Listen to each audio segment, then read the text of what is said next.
Hoy vamos a ver el libro de Juan. Es un libro muy interesante porque es el único evangelio que tiene un prólogo. Entonces hoy vamos a estudiar el prólogo del libro de Juan. No voy a hacer un contexto del libro de Juan porque eso lo vamos a ir viendo conforme vamos avanzando, sino que vamos a estudiar el prólogo. Sí es muy importante que sepamos algo.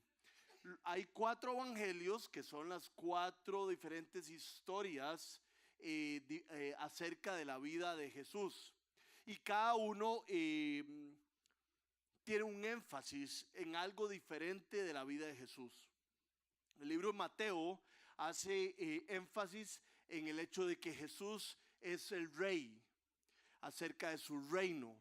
El libro de Lucas hace un énfasis acerca de la humanidad de Jesús. El doctor Lucas se centra mucho en la humanidad de Jesús. El libro de Marcos habla de Jesús como siervo, del servicio que Jesús vino a dar a los hombres. Y el libro Juan, que es el libro que vamos a estar estudiando, su énfasis está en la divinidad de Jesús. Jesús como Dios. Entonces vamos a leer el prólogo, que son 18 versos, de lo más profundo, de lo más rico teológicamente que hay en la Biblia. Tal vez es interesante que ustedes sepan que estos 18 versículos que vamos a leer, el prólogo del libro de Juan, es muy probable, dicen los estudiosos, que esto fue cantado en algún momento en la iglesia primitiva. Se usó como una canción. Entonces vamos a leer Juan 1 del 1 al 18. Si tienen sus Biblias pueden seguirme ahí. En el principio ya existía el verbo, y el verbo estaba con Dios, y el verbo era Dios. Él estaba con Dios en el principio.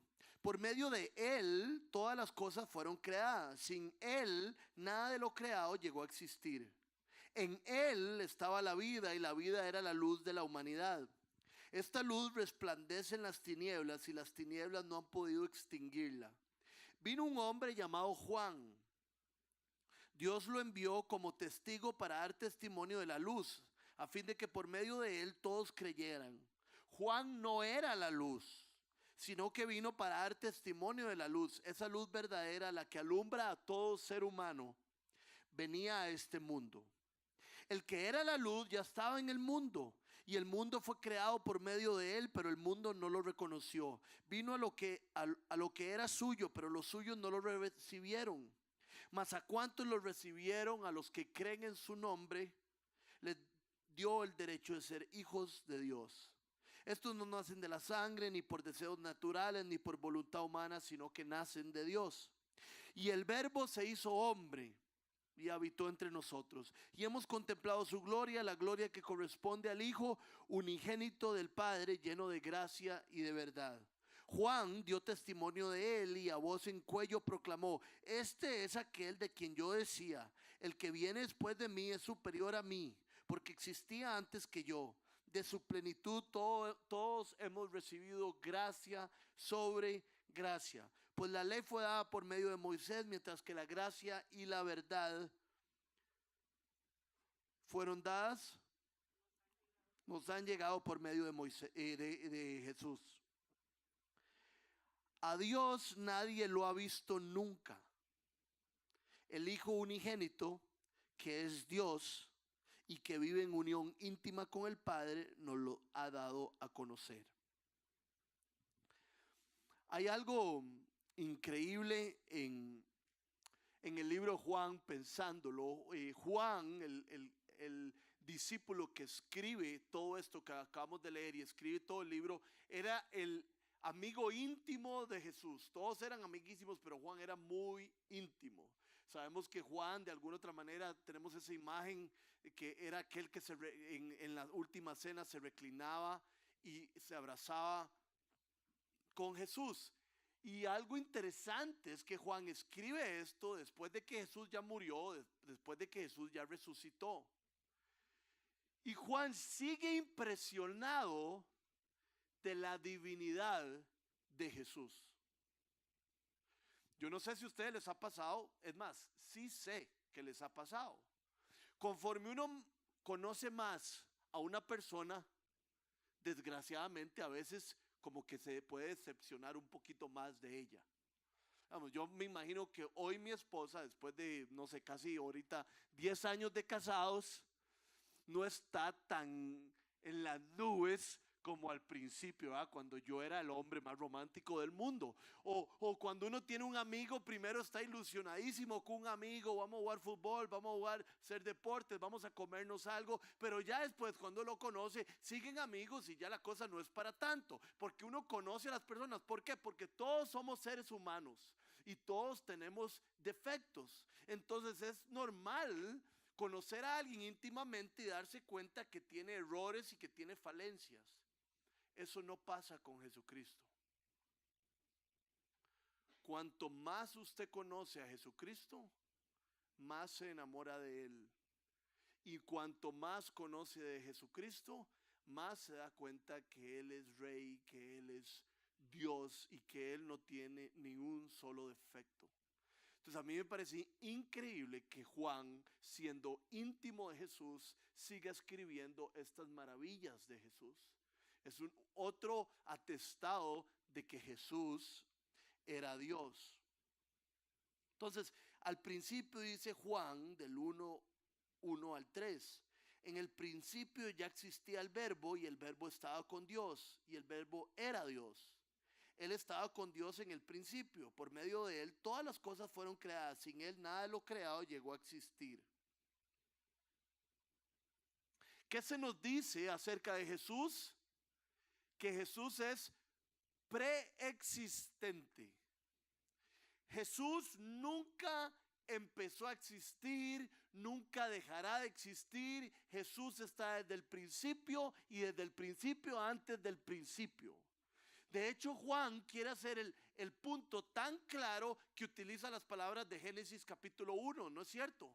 La primera parte de la Biblia donde dice, en el principio Dios.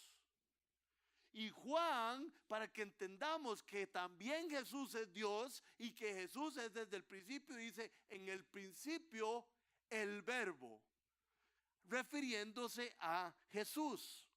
Jesús vive desde el principio también. Entonces, si Dios vivía en el principio y también Jesús, es que hay un padre y hay un hijo. Y si nos regresamos a Génesis, que no lo vamos a hacer, decía que sobre la faz de la tierra y sobre todo el enredo que había en la tierra estaba el Espíritu de Dios. Entonces, desde el principio estaba Dios, el Verbo, Jesucristo, su Hijo y el Espíritu.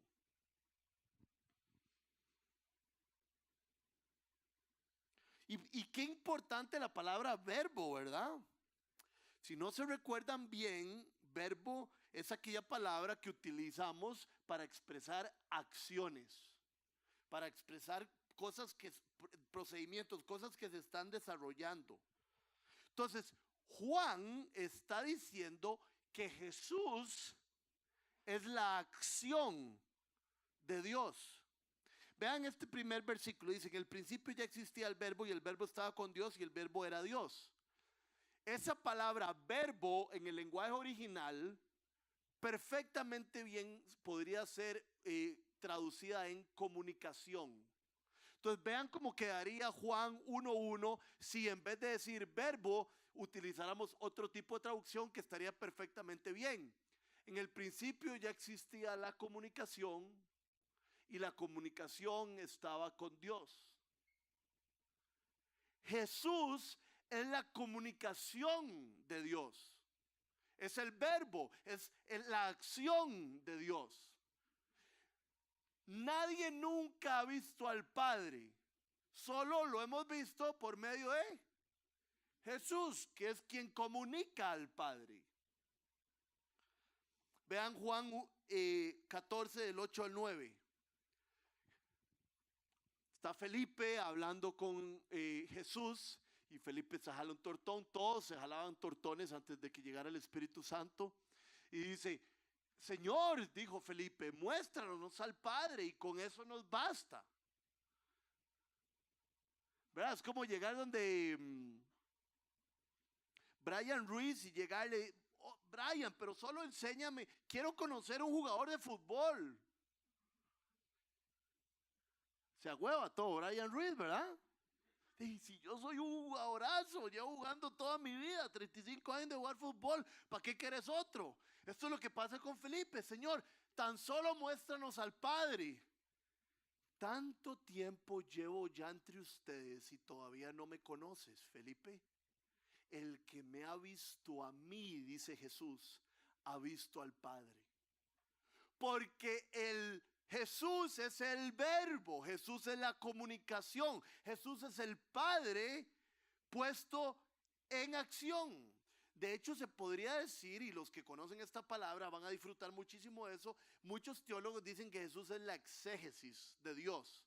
Una exégesis, esa palabra se utiliza cuando usted hace un estudio hermenéutico de la Biblia, usted hace un estudio de un pasaje de la Biblia y es como exprimir una naranja o un limón. Usted tiene que sacarle todo el jugo de ese limón. ¿Cuál es el punto principal de este pasaje de la Biblia? Tengo que hacerle una exégesis.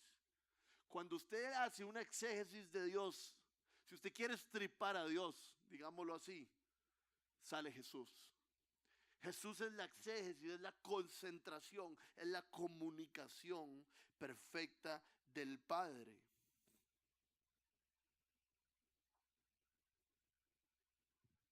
Y tal vez usted haya escuchado estas palabras, pero le motivo a que no se acostumbre a estas palabras, de que el Hijo de Dios es la demostración y la acción del Padre, porque Jesús, la cosa más fuerte de Jesús no es que hizo los milagros que nunca nadie había hecho.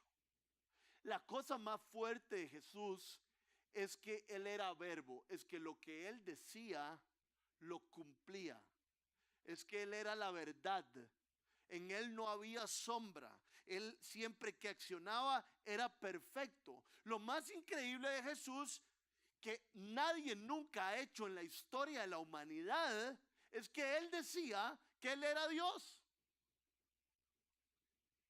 Ninguna otra figura en la historia de la humanidad, bueno, algunos locos, si van a la avenida Central pueden toparse algunos también, ¿verdad?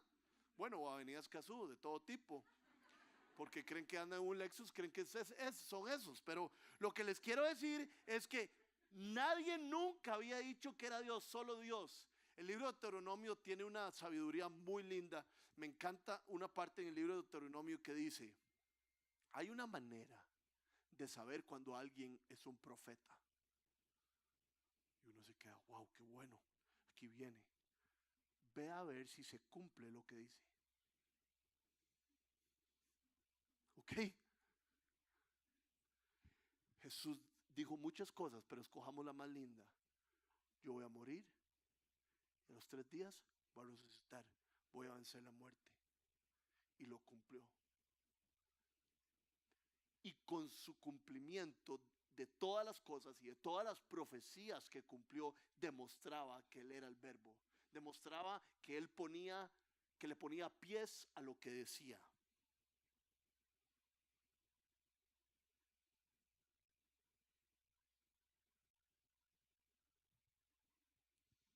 Entonces, si Jesús decía esas cosas, si Jesús es Dios, si Jesús es la exégesis de Dios, si Jesús es el Hijo de Dios, si Jesús es el verbo, si nada fue creado aparte de Él, todo lo que fue creado en Él, Jesús es quien sabe cómo nosotros funcionamos. Por eso algunos de ustedes que han conocido a Jesús de primera mano y han tenido el milagro de la vida eterna, de que Jesús ha puesto su Espíritu Santo en usted, y uno dice, hay un antes y hay un después, porque cuando uno conoce a Jesús y Él pone vida en uno, uno entiende el propósito de su vida. Ya no andamos buscando un montón de propósitos que no tienen sentido. A veces nos desviamos, pero ya sabemos para dónde vamos. Entonces, si Jesús es quien por medio de Él se hicieron todas las cosas, dice el versículo 3, por medio de Él todas las cosas fueron creadas, sin Él nada de lo creado llegó a existir. Me parece importante que todos nosotros le pongamos atención a Jesús, porque Él es el quien sabe ¿Cómo podemos vivir? Les voy a ilustrar esto con un ejemplo. No les voy a echar todo el cuento. Las personas que tienen mayor edad, de los 45 para arriba, me imagino que saben toda la historia de la compañía Ford en los Estados Unidos. Fue la primera compañía en empezar a hacer carros ya en un ensamblaje rápido con una línea de producción.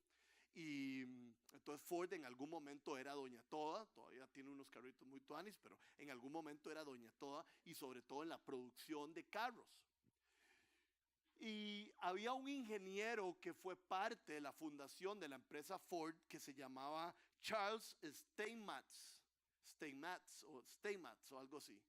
Charles Steinmetz era el ingeniero más brillante que jamás alguien hubiera conocido, decía el fundador de la compañía Ford. Y dice que Charles podía imaginarse un motor descompuesto en su cerebro, desarmar el motor en su mente, arreglar el problema, volver a armar el motor en su mente y dejarlo listo. Trabajó muchísimos años en la Ford y después salió, era demasiado bueno, y un día hubo un problema en la compañía. Un carro estaba dejando funcionar el motor. Nadie lo pudo resolver, tuvieron que llamar a Charles Steinmetz. Dicen que Charles Steinmetz llegó literalmente, vio el motor, se quedó viéndolo 3 segundos y le hizo, como decimos nosotros, un par de toques, tac, tac, y lo arregló. Y se fue. Y Charles Steinmetz le mandó una factura al señor Ford por $10,000 en los años 50. Y que el señor Ford, que era muy amigo de Charles, le dijo: por un par de toques me cobras $10,000. Y entonces Charles Steinmetz, pongan atención, le mandó una factura desglosada y decía: por el par de toques, $10. Por saber cómo hacer ese par de toques, $9,990.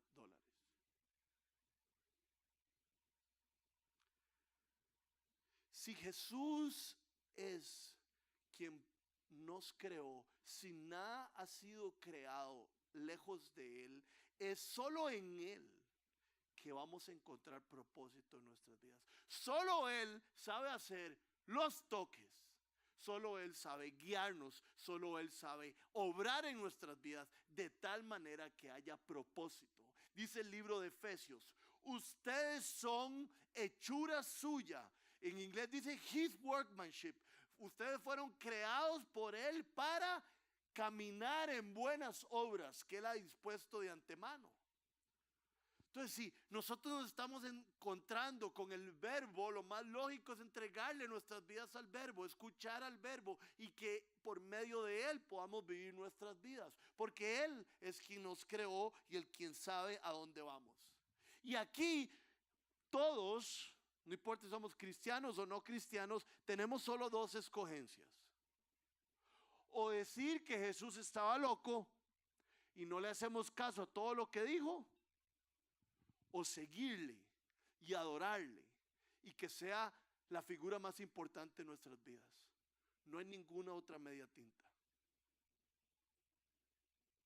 El que cree muy noblemente de Jesús, pero no se inclina hacia Él y no lo adora y no lo bendice y no lo ama con todo su corazón, de todos modos le está diciendo que no. Y hoy usted tiene que escoger, al igual que yo. Si Él es el camino, la verdad y la vida, debemos de seguirle, debemos de darle todo lo que tenemos. Y hablando de Jesús y de la luz, porque leímos aquí en el prólogo acerca de la luz, voy a hacer una pregunta que no tienen que contestar porque yo sé la respuesta. ¿Quién de aquí no necesita luz? Y no estoy hablando de fluido eléctrico. Y como es un poco personal, entonces me voy a poner yo de ejemplo. Yo tengo 17 o 18 años de caminar con Jesús. Muchos de ustedes yo sé que tienen el doble y no importa porque no es competencia. Pero de esos 17, 18 años, muchos días, casi todos esos días, he leído la palabra de Dios. Estoy rodeado, gracias a Dios, hace 17, 18 años, de dos comunidades, solo he pertenecido a dos comunidades de fe, de gente muy sabia, de gente que ama a Dios y que quiere hacer buenas obras y que quiere ser llena de Dios. Y aún así, me sigue costando muchísimo caminar en la luz. Necesito demasiada luz hoy. Y eso hablando de mi vida después de los 19 años con Cristo, porque antes de vivir con Cristo estaba en las tinieblas más horribles del mundo. Entonces yo no sé dónde está usted, si está después de Cristo caminando a como puede con Dios y necesitando mucha luz, o si nunca ha conocido de Jesús y está en tinieblas terribles. Pero todos necesitamos de la luz, desesperadamente. Y Jesús dice que Él es la luz que puede alumbrarnos. ¿Por qué? Porque la luz trae realidad. La luz trae verdad. La luz trae ubicación. ¿No es cierto? Usted está en un lugar oscuro y de repente pierden la luz y no es que todo cambió. No es que las circunstancias son nuevas y todo fue ordenado en un lugar diferente. No, pero sí por lo menos ver las cosas como son. Y así pasa con Cristo. Empezás a ver las cosas realmente como son. ¿Qué es lo importante y qué no es importante? Posiblemente no todas tus circunstancias cambió, no todo fue ubicado en un nuevo lugar, pero ahora sí lo puedes ver bien. Y ahora sí tenés a alguien a la par tuya para ir a través de eso. Juan 1:4 dice: en Él estaba la vida, y la vida era la luz de la humanidad. En Jesús vamos a ver las cosas como son. Vamos a estar en la verdad, vamos a estar en la realidad y vamos a poder ir caminando como se debe. Vean lo que dice el 8 y el 9. Juan no era la luz, Juan el Bautista, sino que vino para dar testimonio de la luz. Y este es Jesús, esa luz verdadera, la que alumbra a todo ser humano, venía a este mundo. Cristo es quien nos alumbra. Quiero leerles una frase que me impactó muchísimo, que dice: si dejas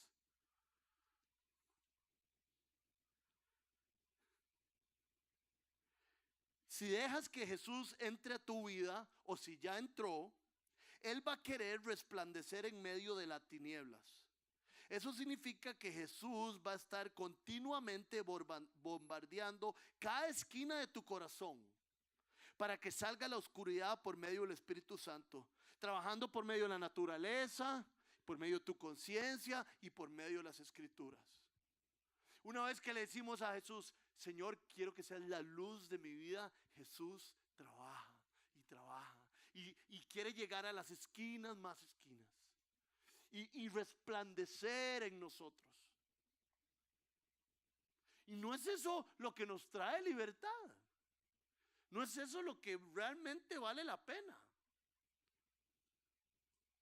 Es lo que llamábamos santificación hace unas semanas. La luz de Jesús no se extingue. Va rejuveneciendo cada rincón oxidado.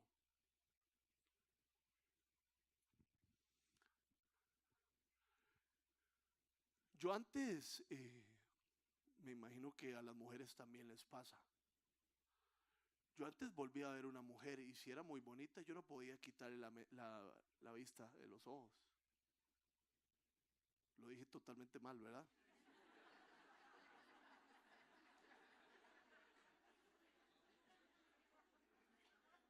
Ojalá, ¿verdad? Solo la hubiera visto a los ojos. Yo antes empezaba a tomar, yo antes me empezaba a tomar unos tragos y no podía parar. Ahora puedo tomarme 1 o 2 tragos en una fiesta o en mi casa. La luz entró en mí y empezó a cambiar mi vida. Y en la suya también. Lo oxidado ya no está tan oxidado y cada vez está menos oxidado si hacemos caso a esa luz.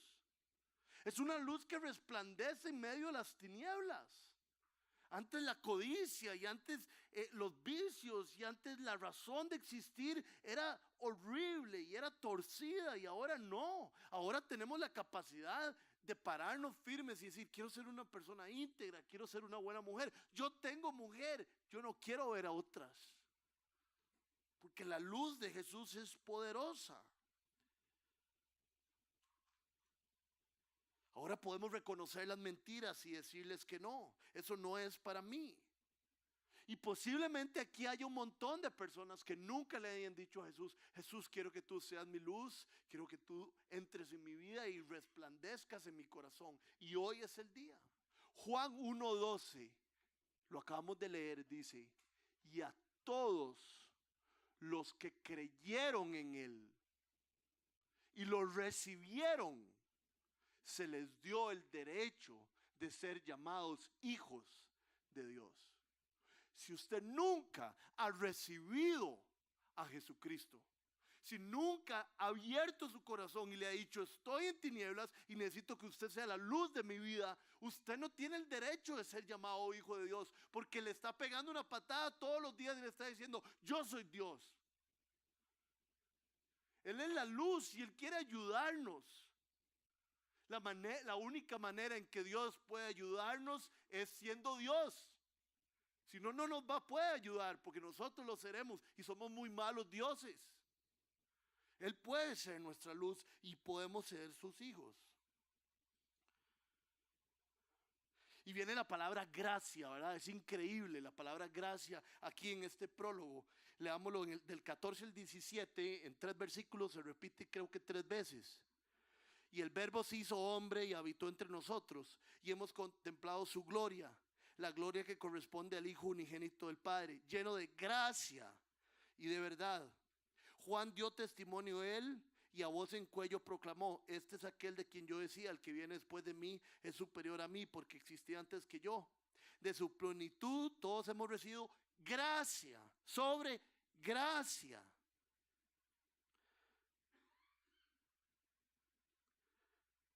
Pues la ley fue dada por medio de Moisés, mientras que la gracia y la verdad nos han llenado por medio de Jesucristo. La palabra clave del pasaje es la que más se repite. La palabra clave del 14 al 17 es gracia. ¿Y qué es gracia? Es el favor inmerecido de Dios. Es cuando Dios nos perdona y nos da un regalo que no nos merecemos, que es la salvación. Pero aquí está utilizando la gracia y está tratando de decir otra cosa más allá. Dice que ese regalo y esa ayuda que Dios nos da por medio de Jesús nos la da una vez y otra vez y otra vez. Gracia sobre gracia. Si uno se va al original de esa palabra, literalmente está hablando como si fuera una cascada. Yo no sé si ustedes son tan curiosos o babosos como yo, pero a veces uno se queda viendo una catarata y uno dice: ¿en qué momento va a parar? ¿En qué momento va a parar? ¿En qué momento va a parar? Porque solo sale y sale y sale y sale igual todo el tiempo. Y uno llega y uno dice: ¿habrá salido igual el lunes pasado? Esa es la gracia, así es la gracia de Dios. Es una cascada que no tiene límite. Cada vez que usted necesite de Dios, cada vez que usted necesite de Jesucristo, ahí va a estar Jesucristo para usted. Es gracia sobre gracia. Él no se agota. Por eso es que las comparaciones con el dinero, las comparaciones con la fama, las comparaciones con un montón de cosas, porque todo eso se acaba, por eso es que terminamos tan vacíos, pero la presencia de Dios no se acaba. Entonces la pregunta es: ¿qué estás buscando hoy? Como si no hubiera un mañana. ¿La gracia de Dios o otras cosas? Vean cómo lo dijo Martín Lutero, obviamente lo dijo mejor que yo. El sol no pierde brillo o se oscurece por brillar sobre cierta cantidad de personas o por darle a todo el mundo de su esplendor y luz. El sol siempre permanece intacto de luz. Su capacidad es inmesurable, pudiendo iluminar 10 mundos más. Yo supongo que miles de candelas pueden ser encendidas con una sola luz y aún esta luz no perdería su brillantez. Así es Cristo, como el sol. Nuestro Señor, a quien debemos de correr para pedir todo lo que necesitemos. Un pozo interminable, la fuente de toda gracia. Aun si todas las personas del mundo fueran a Él para recibir gracia, quedaría gracia y verdad. Para transformar a todas las personas en ángeles. Cristo no perdería ni una sola gota.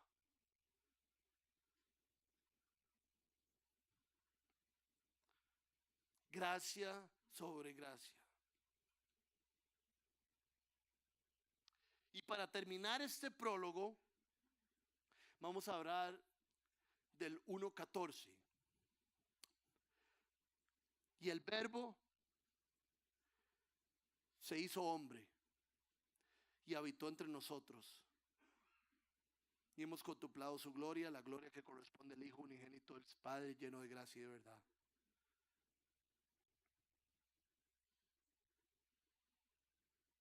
Lo primero es que el verbo se hizo hombre. La humildad de Jesús de dejar su trono y ponerse en nuestro lugar para que lo conociéramos íntimamente. ¿Qué? Está raro.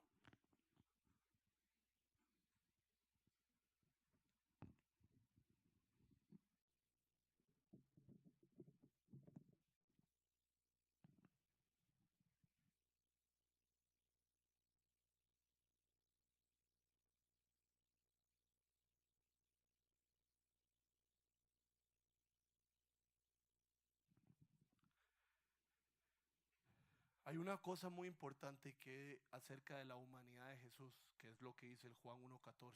Y el verbo se hizo hombre, y el verbo se hizo tabernáculo, y el verbo vino aquí cerca de nosotros. Y uno de los propósitos de eso era para que lo conociéramos íntimamente. Efesios 5:1 dice, imiten a Dios como hijos muy amados. Ustedes no han pensado, yo me puse a pensar, ¿por qué Jesús por qué no se dedicó solo a predicar y a hacer artículos y escribir libros? Y así lo hubiéramos conocido y hubiéramos conocido su mensaje. ¿Por qué el afán y hubo más energía derrochada en pasar tiempo con la gente y en hacer discípulos? Porque parte del propósito de que el verbo se hiciera carne era que nosotros tuviéramos intimidad con ese verbo o que otros tuvieran intimidad como Juan y nos contaran cómo era ese verbo y nosotros lo pudiéramos imitar. Se trata de ser discípulos, se trata de ser como Él.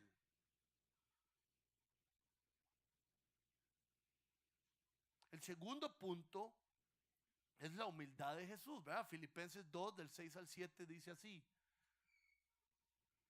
Quien siendo por naturaleza Dios, no consideró al ser igual a Dios como algo a que aferrarse, por el contrario se rebajó voluntariamente tomando la naturaleza de siervo y haciéndose semejante a los seres humanos. No se aferró.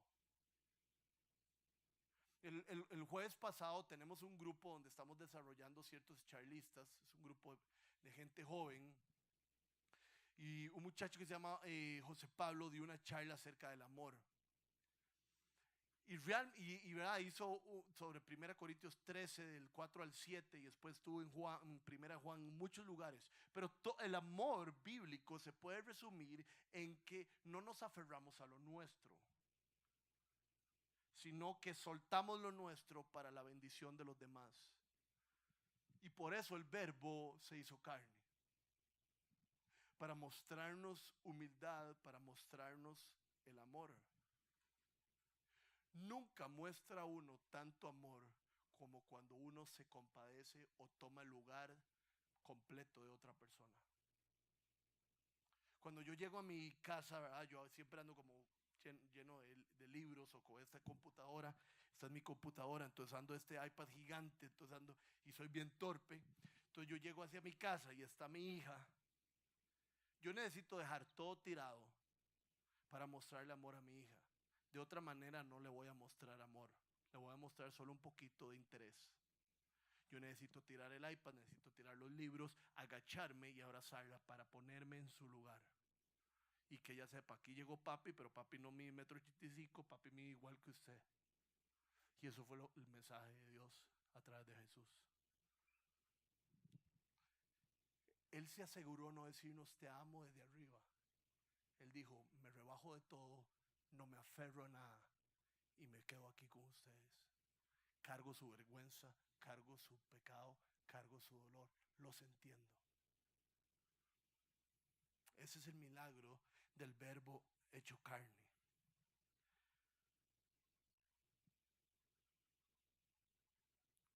Y obviamente volvemos a lo inicial, Efesios 5:1, imiten.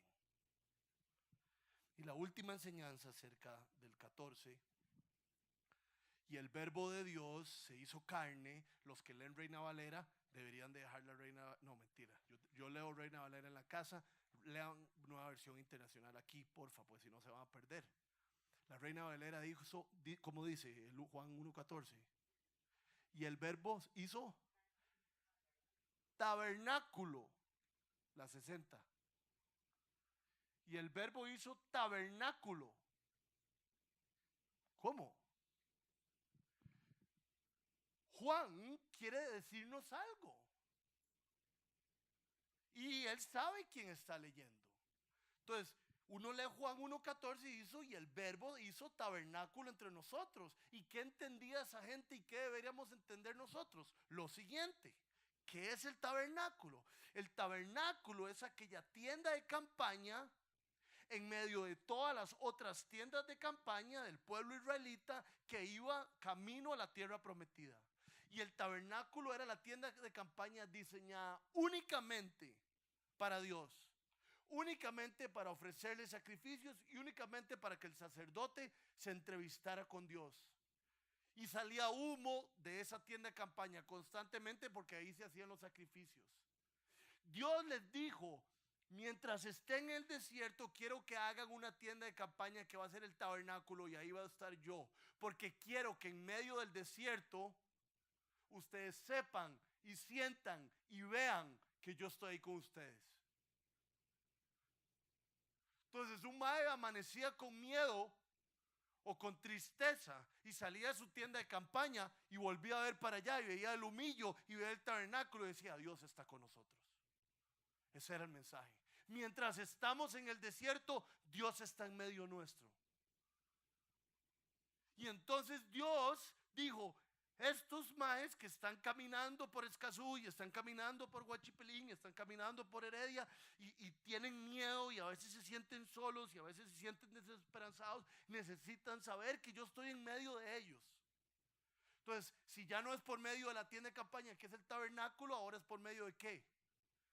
Del Espíritu Santo que está en ellos. Entonces cuando sientan miedo, cuando creen que están solos, solo tienen que volverme a ver adentro, solo tienen que sentirme y decir, Dios está conmigo. Pero el Espíritu Santo no hubiera podido llegar a nosotros si Jesucristo no hubiera muerto en la cruz para depositarlo. Entonces el propósito del Verbo hecho carne, hacer tabernáculo, no solo es para mostrarnos cómo se ama, no solo es para mostrarnos humildad, sino para asegurarnos de que Él está con nosotros. Termino con esto, con palabras de Juan, pero no son palabras del Evangelio de Juan, son palabras de la primera carta que escribe Juan al final de la Biblia. Es una traducción diferente de Eugene Peterson. Y con esto voy a terminar y es poderoso para nosotros. Juan escribe y dice, no va a estar arriba. Desde el primer día estuvimos ahí, absorbiéndolo todo. Lo escuchamos con nuestros propios oídos, lo vimos con nuestros propios ojos y lo verificamos con nuestras propias manos. La palabra de vida, el Verbo hecho carne, apareció frente a nuestros ojos. Vimos cómo sucedió. Y ahora lo que hacemos es contarles. Contarles de la manera más sobria que lo hemos visto. Y que lo que hemos visto es sencillamente increíble. A Cristo. La vida infinita de Dios tomó forma delante de nosotros. Lo vimos, lo escuchamos y ahora les contamos para que ustedes lo puedan experimentar con nosotros.